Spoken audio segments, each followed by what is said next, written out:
लोगों से बात करते हैं। आप यहाँ पर कितनी देर से वेट कर रहे हैं? More than 2 hours. More than 2 hours यहीं पर खड़े हैं इतनी देर से? यहीं खड़े। आपको पता है आप यहाँ क्यों रुके थे? नहीं, पता नहीं था। यहीं आने के बाद पता चला है कि भाई ये लोग जाना चाह रहे हैं, संभल जाना चाह रहे हैं। पहले खुला हुआ था ये, पर जैसे ही हम पहुँचे तो ब्लॉक कर दिया। उसके बाद से यहीं पर वेट कर रहे किसी हैं। इंपॉर्टेंट काम के लिए जा रहे थे? पेशेंट से मिलने जाना था हॉस्पिटल में। नहीं, डॉक्टर नहीं हूँ, रिलेटिव हैं। अच्छा, पेशेंट से मिलने जा रहे थे, ये रिलेटिव हैं उनके। उसके बाद यहाँ पर इंतजार कर रहे थे। यहाँ पर जो लोग हैं वो तो यहाँ पर कागज लगाकर बैठे हुए हैं। आगे भी इसी तरह से लोग जिस तरह से गाड़ियों को खोल कर इंतजार कर रहे हैं। तो अब मैं आपको यहाँ इस तरफ की तस्वीरें दिखा रही हूँ, अब आपको मैं दूसरी तरफ की तस्वीरें दिखा दूँ। ये रास्ता नहीं रुका है, ये रास्ता सुबह से ऐसे ही है। और ये रास्ते में बीच में आपको कांग्रेस के कार्यकर्ता दिख जाएंगे, क्योंकि कांग्रेस के ही नेता यहाँ पर मौजूद थे। संभल जाने की कोशिश की जा रही थी, संभल जाने की अनुमति नहीं दी गई। प्रशासन ने साफ कर दिया था कि हम आगे नहीं जाने देंगे।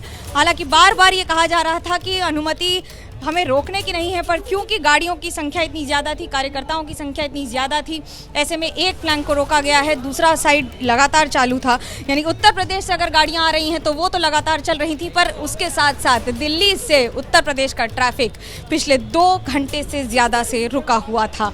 अब इसे तब तक रोका जाएगा जब तक ये पूरा काफिला उधर से यू टर्न लेकर दिल्ली तक ना चला जाए। संभवतः ये बताया जा रहा है कि राहुल गांधी, प्रियंका गांधी दोनों सीधे संसद जाएंगे। संसद में इस मुद्दे को बार बार कांग्रेस और विपक्ष बड़े तौर से उठा रहा है, सवाल कर रहा है और सरकार को घेरने की कोशिश कर रहा है। साथ ही साथ उत्तर प्रदेश के लिए संभल का मुद्दा बड़ा हो जाता है, जहां एक और उत्तर प्रदेश में इसका विरोध प्रदर्शन जारी रहा है, सवाल उठ रहे थे। तो वहीं अब आपको मैं ये एक फ्लैंक चालू हो गया है। ये देखिए, ये एक बड़ी खबर ये है कि अभी तक जो दूसरा वाला रास्ता नहीं चल रहा था, कम से कम वो चालू हो गया है।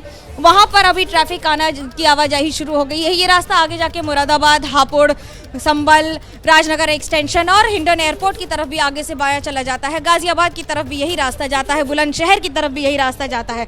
ऐसे में इन सब के बीच में जब रास्ते रोके जाते हैं तो सबसे ज़्यादा परेशान आम आदमी होता है। हालांकि ये रास्ता एक तरफ और तो वहीं दूसरी तरफ जो उत्तर प्रदेश से यानी कि गाजियाबाद से, एनसीआर के बाकी इलाकों से आने वाले लोगों के लिए बहुत ज़्यादा समस्या नहीं हुई है, पर दिल्ली से ये देखिए, आपको मैं तस्वीरें दिखा रही हूँ। ये काफिला आता हुआ राहुल गांधी, प्रियंका गांधी, सुप्रिया नेत, केसी वेणुगोपाल, सभी आला नेता एक साथ हूटर बजाते हुए सीधा यहाँ से निकलते हुए। अभी तक ये लगातार विरोध प्रदर्शन चल रहा था यहाँ पर, यहीं पर इंतजार कर रहे थे। आगे जाकर बार बार संभल जाने की बात हो रही थी, पुलिस से बात हो रही थी, प्रशासन से सवाल उठाए जा रहे थे। राहुल गांधी ने यह भी कहा था कि मैं अकेले जाने को तैयार हूँ, मुझे अनुमति दीजिए, मुझे आपकी गाड़ी में जाने को तैयार हूँ, यानी कि प्रशासन की गाड़ी में जाने को तैयार हूँ, ज़रूरत नहीं है मुझे यहाँ पर रुकने की।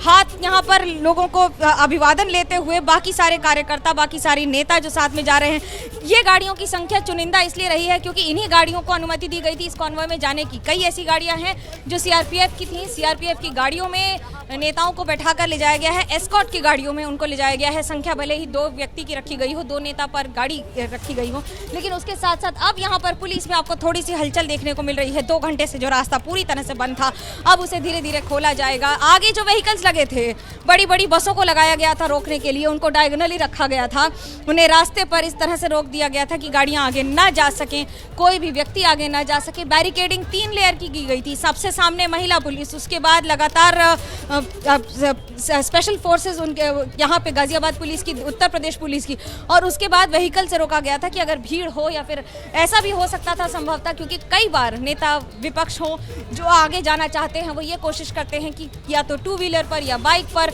या फिर किसी और गाड़ी में, किसी और कार्यकर्ता की गाड़ी में जा सकें। इससे पहले प्रियंका गांधी भी कर चुकी हैं, इससे पहले कई ऐसे नेता कर चुके हैं जो या तो 2 पहिए पर, 2 पहिए वाहन पर चले जाएं, आगे चले जाएं और उस तरह से विरोध प्रदर्शन करें। पर ये जनता है, ये जनता की आवाज़ भी है एक ओर से, तो वहीं दूसरी ओर ये जनता ही है जो यहाँ पर फंसी हुई है, जिसके लिए आवाज़ उठाई जा रही है। और ये महत्वपूर्ण इसलिए हो जाता है क्योंकि जहाँ तक आपकी नज़र जाएगी वहाँ तक आपको रास्ते इसी तरह से बंद नज़र आएंगे।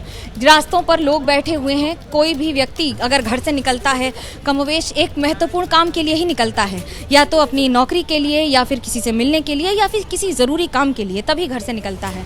और जो लोग आज सुबह घर से निकले होंगे उन्हें अभी भी इंतज़ार है अपने गंतव्य तक पहुंचने का, अपने डेस्टिनेशन तक पहुंचने का। अभी 2 घंटे से 3 घंटे से ज़्यादा का समय हो चुका है गाज़ीपुर के इस बॉर्डर पर।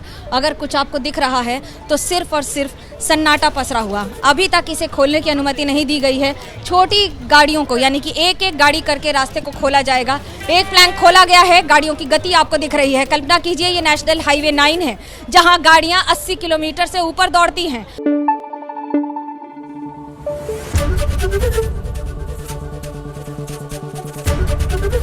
एबीपी न्यूज आपको रखे आगे।